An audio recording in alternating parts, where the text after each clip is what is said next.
Olá, este é o canal do Instituto do Bem Comum, o IBC. Eu sou Luiz Henrique de Moraes, professor e membro do IBC, e hoje nós temos a satisfação de receber aqui na nossa sede o Guilherme Joaquim, que é professor, é artista, calígrafo. Muito obrigado, Guilherme, por ter aceitado o nosso convite, né? Também por estar aqui para essa entrevista. Logo mais teremos também a sua palestra. E gostaria de começar já te perguntando sobre a sua relação com a vida religiosa, né? Nós sabemos que você teve uma experiência de vida religiosa, uma experiência no mosteiro, e como que isso influenciou o seu trabalho? Sim, olá pessoal, tudo bem? Meu nome é Guilherme Joaquim e esse tempo na vida religiosa foi crucial na minha vida porque foi um divisor de água, né? Antes de entrar para a Trapa, fazia grafite e tal, eu já fazia algo que, digamos, era artístico, mas não como uma obra de arte, podemos dizer assim, é, de verdade, assim, com certo peso. É, então, tudo isso começou na vida religiosa. Eu conheci um monge beneditino no Rio, que eu sou natural do Rio de Janeiro. Esse monge, graças à mãe dele ter Alzheimer, ele pode, né, sair do mosteiro um leve tempo. É um monge beneditino, o nome dele é Dom Bruno. Ele sai um pequeno tempo, vai no Rio de Janeiro, celebra algumas missas e volta para o mosteiro dele em Vinhedo, São Paulo. Uma dessas vezes que ele foi para lá, eu lembro que eu estava estudando um cursinho do Padre Paulo Ricardo, naquele antigo site dele, isso era em 2012, por aí, 2013. E aí eu tinha alguma curiosidade sobre a vida monástica, mas eu achava que já não existia mais essa coisa de vida monástica. Achava que era mais ou menos igual lá o Mosteiro de São Bento no Rio, né? Que vai turista e tal. Então eu não conseguia ver algo mais profundo naquilo ali. Mas na verdade tem, mesmo lá no São Bento do Rio, tem gente muito santa.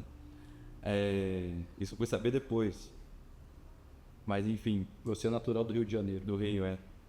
Então, Dom Bruno, depois de eu procurar ele, conversou comigo e, em vez de ele indicar o mosteiro que ele morava, que era em Vinhedo, me indicou para o mosteiro Trapista. Ele disse que ia ter mais a ver comigo. Aí eu fui, primeira vez que eu vim no Paraná, fui lá para Trapa. E foi uma experiência muito boa, esses 5 anos passados no mosteiro, porque eu tive o prazer de conhecer pessoas maravilhosas. Uma delas foi Dom Bernardo Bonovitz. Ele é autor de alguns livros, hoje em dia ele está com um quadro de Alzheimer, assim, está bem no fim da vida. Mas um outro monge muito bom que eu conheci lá foi o Padre Félix, que ele foi noviço do Thomas Merton, né, que ele escreveu um monte de livros, diário, espiritualidade. Isso é um grande autor. E o Félix, ele um grande amante da liturgia e salmos. Então, inclusive, o melhor curso que eu já fiz na vida foi com ele. E eu pedi o curso. Eu falei, você pode fazer um curso de liturgia e salmo? Ele falou, pode. Engraçado que a gente anotou das aulas dele, mas todo mundo que fez esse curso com ele, de alguma forma, gravou tudo na cabeça. Memorizou integral. A questão da estrutura, da espiritualidade, onde está Cristo na liturgia, e esses detalhes assim. Então, tanto a experiência espiritual a nível de trabalho também, porque a caligrafia eu aprendi no mosteiro, mas lá várias vezes eu trabalhava na lavoura. Meu principal trabalho foi manutenção, de fazer coisas com hidráulica, elétrica, pintura, envernizamento, engraxar tratores, derrubar árvore, podar árvore, usar essas coisas, serra elétrica, machado. Trabalhou com tudo. E, e a vida rural é muito boa, assim, é muito boa. E um monge trapista, ele tem bastante essa coisa da separação do mundo, que é como está na regra de São Bento. Então, eu não tinha telefone, computador, nada disso.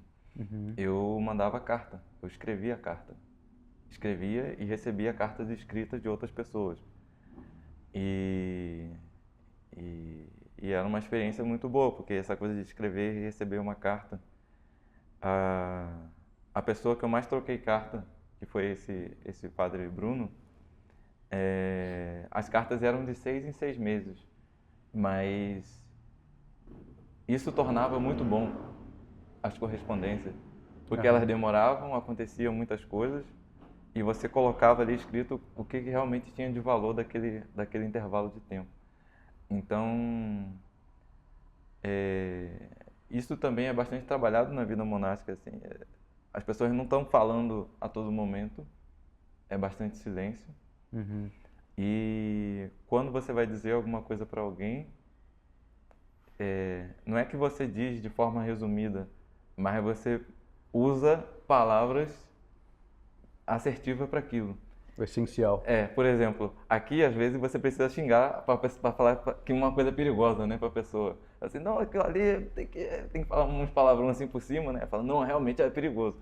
No mosteiro não, ele fala assim, se você fizer tal coisa vai fazer muito mal para você. Isso já É o suficiente. é o suficiente. Porque a consideração de uma palavra lá dentro é muito grande, né? Então, é algo que não tem prolixidade, não é prolixo, né? Assim, é algo muito comum hoje em dia, né?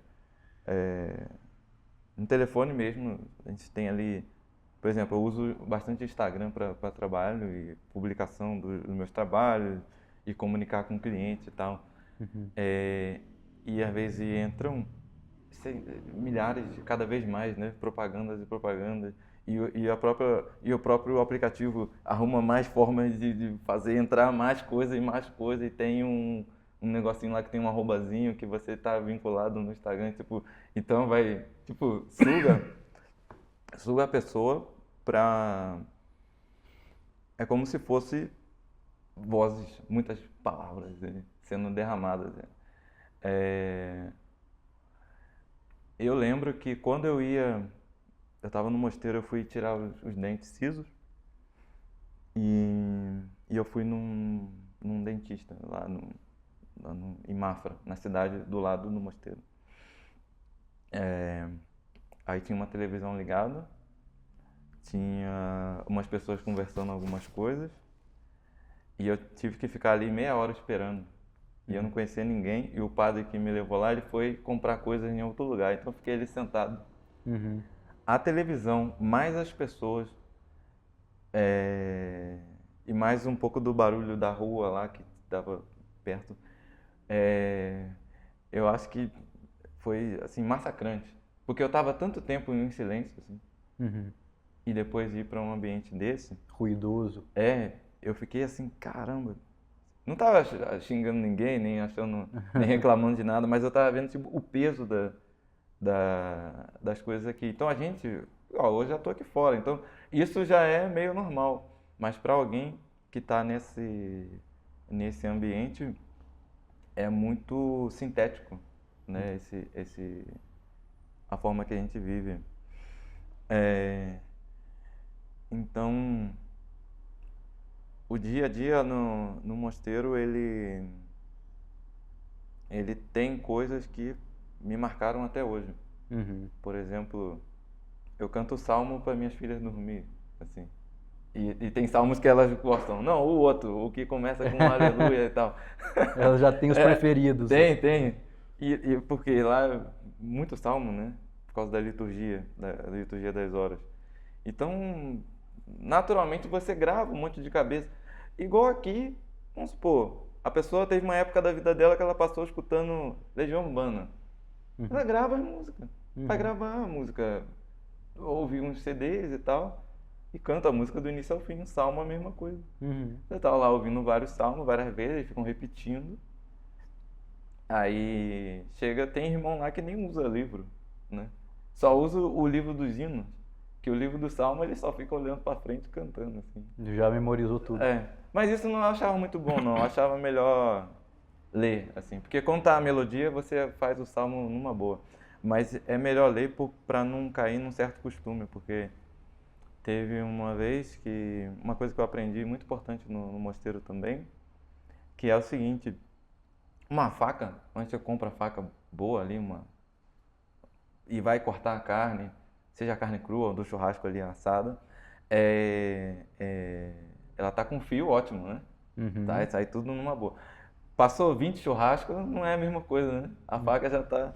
Então você precisa amolar a faca. A mesma coisa em vários aspectos da vida espiritual.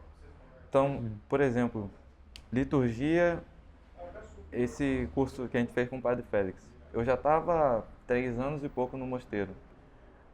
Uma coisa que eu via todo dia, que era salmo e liturgia, eu parei para estudar com calma, né? E a gente estudou também um pouco antes Missal Romano. Pegamos essas orações de oração eucarística 1, 2, e lemos como uma Lexio Divina. Frase por frase. O que quer dizer isso aqui e tal. E aí, quando a gente ia para a missa, a coisa mudava completamente. Falei assim, caramba. Assim, você já considerava cada coisinha que ia acontecendo, e assim, do nada você... Ih, acabou a missa. Mas você estava lá, nenhuma pressa que aquilo fosse acabar, tanto faz, assim, né? Mas a forma de entrar na liturgia, digamos que voltou a ser afiada, assim, né? Uhum. Mas várias coisas merecem isso. Exame de consciência, confissão, tudo. Se você volta nos fundamentos, dá uma olhadinha e tal, dá uma revisada, isso se acerta, porque as faculdades cansam de alguma forma dentro da gente. De alguma maneira isso se desgasta, né? Uhum. E isso foi a partir tanto no mosteiro mesmo, mas tem um livro muito interessante que eu li lá, A Vida Interior Simplificada e Reconduzida ao Seu Fundamento, tem na Cultor de Livros. Uhum. Quem escreveu foi um padre cartucho, Francisco de Sales Polan. Acho que o nome no livro fica François Sales Polan. Uhum. E esse cara, muito bom, assim, um grande diretor espiritual. E numa fase da vida dele, ele não podia mais dirigir as pessoas, então ele fez um livro que resumisse mais ou menos o método, entre aspas, que ele usava para dirigir os seus dirigidos. Interessante. Basicamente, a pessoa conhecer bem seus próprios deveres de Estado, estudar eles. Uhum.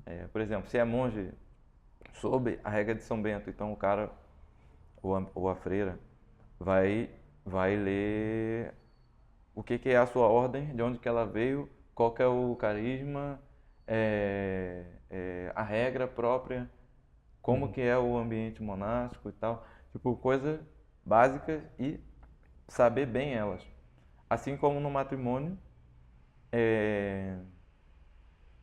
pegar ali fundamentos, seja bíblico, seja de testemunho de outros santos e tal, até de outras pessoas vivas, e você pegar certas coisas e considerar elas, né? Uhum. Para que seja um caminho para você, assim. Uhum. Você ficou 5 anos no mosteiro. 5 anos, Foi em Campo do Tenente. Campo do Tenente, Ah, sim. Cisterciense ou trapista? Então, o trapista, o nome todo da ordem é Cisterciense da Estrita Observância.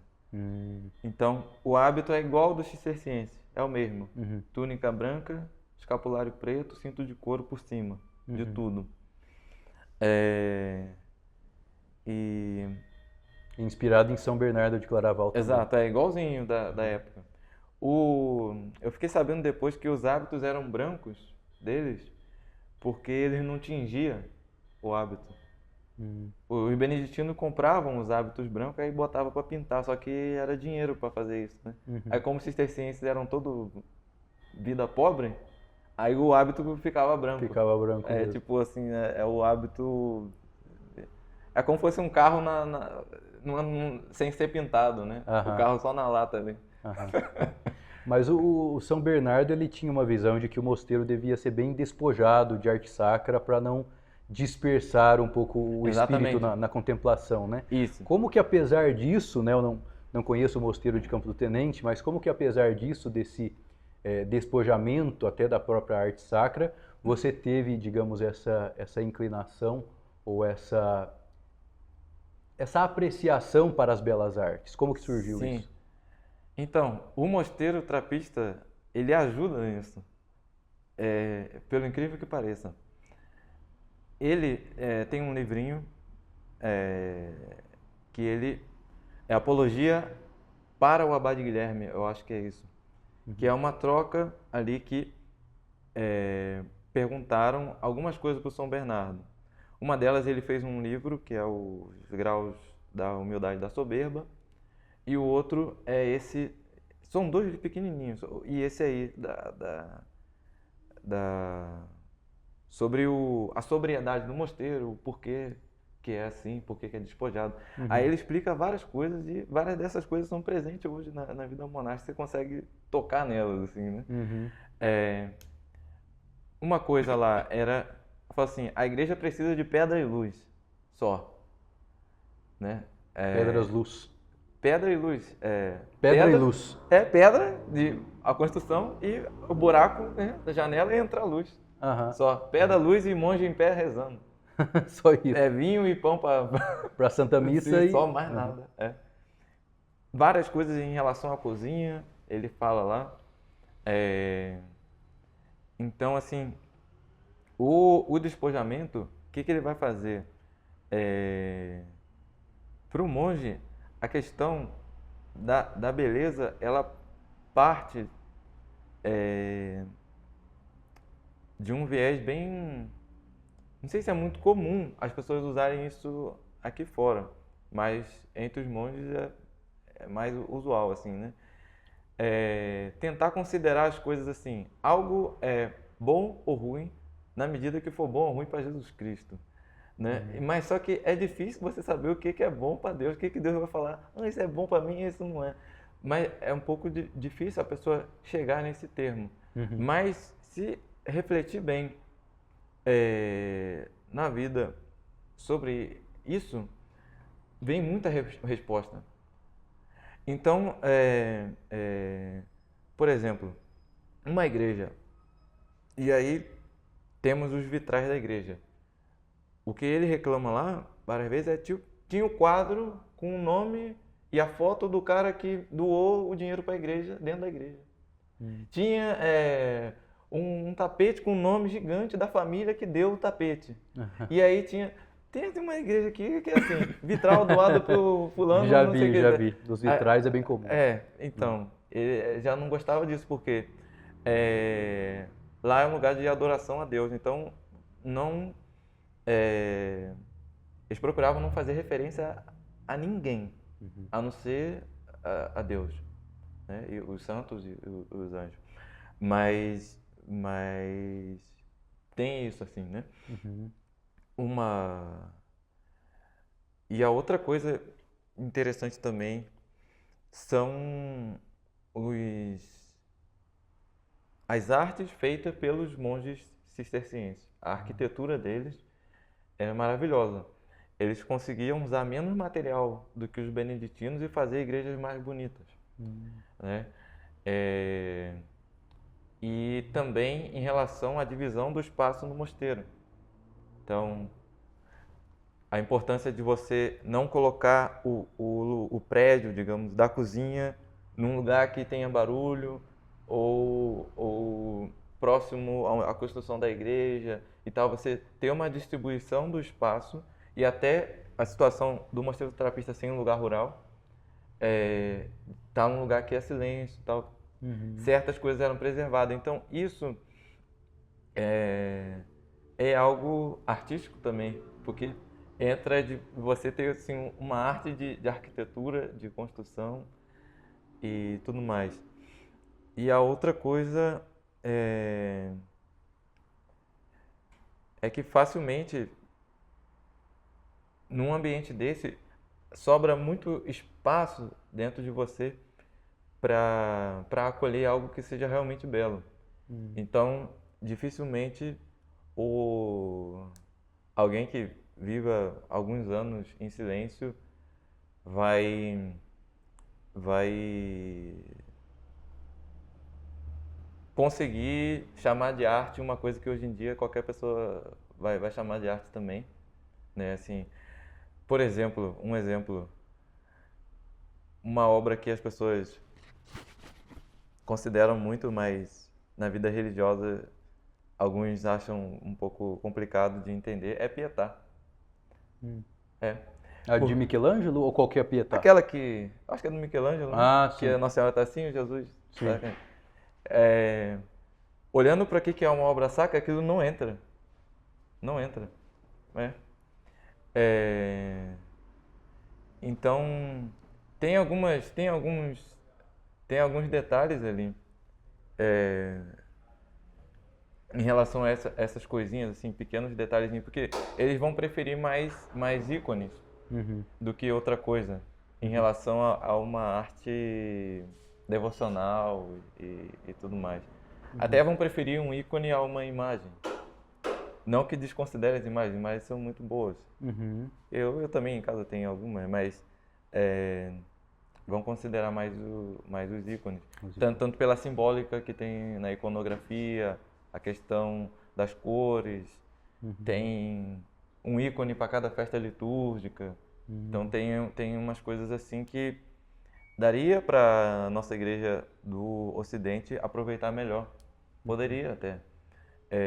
De trazer mais ícones para as igrejas, principalmente nas festas. O padre usar o ícone.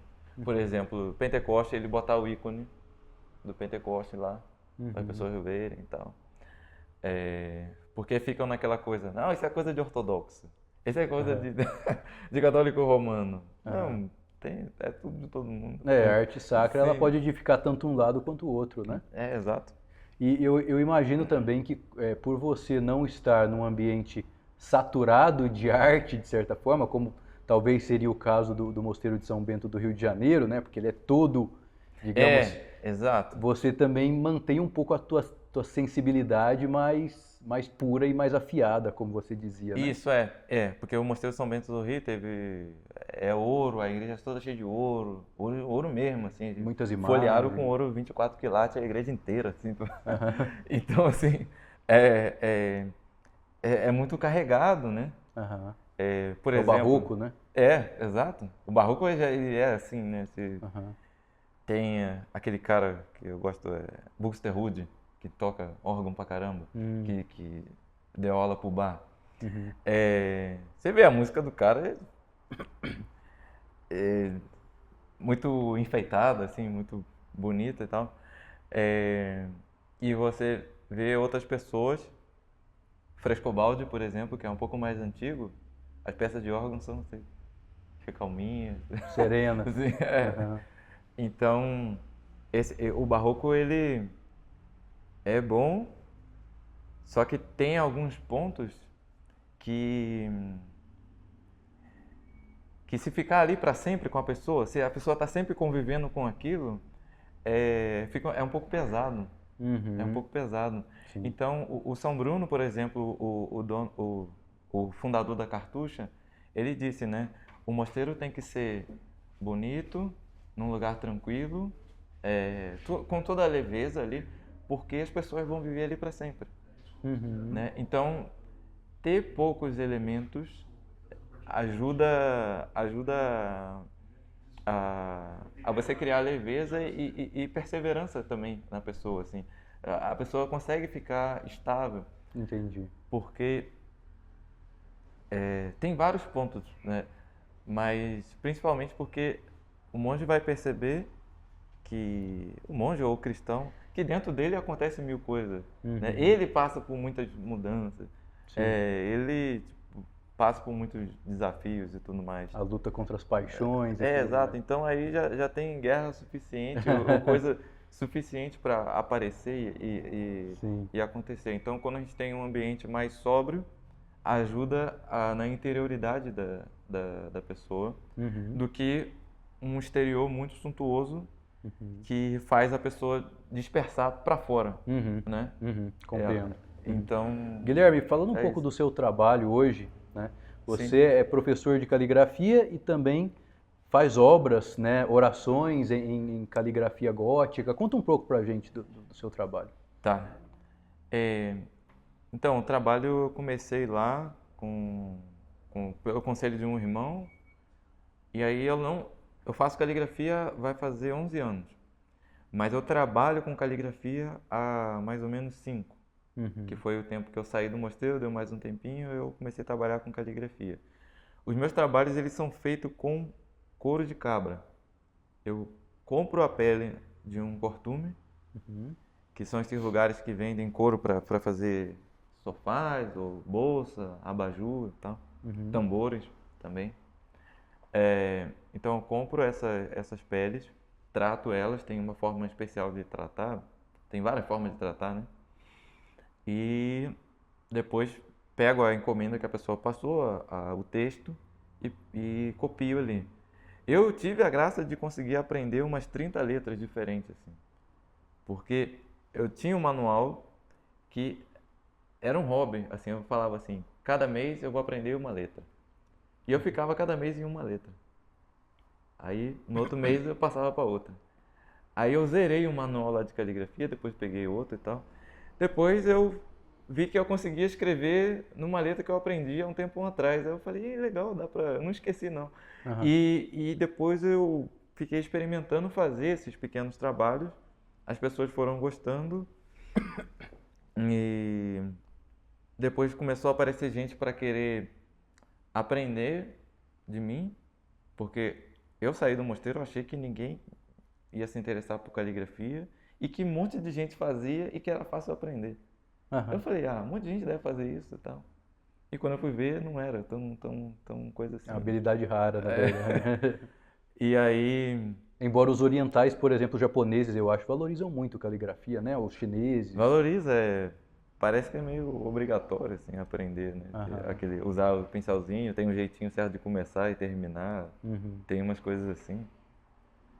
E então depois eu comecei a dar aula, treinei mais letra cursiva e passei a dar aula para crianças, para nessa idade de 7 anos, a partir de 7 anos por aí, Uhum. que ela está aprendendo a fazer letra cursiva. Aí tem várias letras cursivas, se a pessoa quiser fazer letra francesa que é em pé, aí eu aprendi. Aí as inglesas que são inclinadas, aí também consegui aprender. Ou inclinada com aquela pena de abrir e tudo. Uhum. Então, até pediram para eu fazer uma prova que você ganha tipo um diploma, que você é um Master Penmanship, alguma coisa assim. Mas só que eu acho que tem que pagar e tem que viajar para os Estados Unidos, tem que fazer uns negócios aí. Ah, o título você adquire lá. Aí você faz uma prova, tem que escrever em várias letras, e Uhum. você escreve seu próprio diploma, Uhum. e o dono da academia lá assina. Eu acho que tem 3 lugares no mundo que faz isso. Ah, entendi. Mas nenhum é no Brasil, né? Uhum. E, e aí eu dou aula. Se a pessoa quiser aprender gótica, eu ensino gótica. Se quer aprender fundamental, eu ensino a letra fundamental. Uhum. Se quiser aprender cursiva, eu ensino a cursiva. Vai pelo gosto do freguês. É, Tá certo, Guilherme. é isso. Muito obrigado pela sua Sim, entrevista, né? Foi um prazer estar aqui com eu que você, né? agradeço. Ouvir um pouco da sua história, da sua experiência espiritual, também do seu trabalho, Uhum. né? E que possa continuar tendo sucesso e difundir essa bela caligrafia aí pelos estudantes do Brasil, que eu acho que sem dúvida faz muito bem até para as pessoas adquirirem mais virtudes como a paciência, né? Que é bastante exigida na Sim. caligrafia. Tem vários benefícios cognitivos a caligrafia, Ah, né? interessante. De memória, por exemplo, Aham. de redução de ansiedade, coordenação motora fina, e também quando a pessoa pega para aprender uma habilidade nova, como a caligrafia, o seu raciocínio ele dá uma avançada, assim, em questão de, digamos que uma máquina calculava sempre somando, né? Aí ela passa a calcular somando e multiplicando. Mais ou menos isso, assim, você consegue ter mais intuições e um raciocínio um pouco Mais mais rápido. rápido. É, Dá um upgrade ali. é isso. Isso tanto pela cópia quanto pela escrita. E outros benefícios também da escrita é a questão de pensar, né? Tem uma frase do Thomas Merton que é: escrever é pensar. Então, se a pessoa reza ou ela escreve uma carta, se ela só falasse aquilo, é diferente do que ela escrever. Então, experimenta assim, escrever a sua oração em vez de dizer ela a Deus. Né? Isso é interessante. Muito bom. Você desbrava outros cantos de... Muito legal. Tá Muito bom. obrigado. Sim. Até a próxima. E você que quiser acompanhar a palestra do Guilherme Joaquim, ela vai estar no nosso canal também. Se inscreva lá no nosso canal do IBC e deixe o seu like. Até a próxima.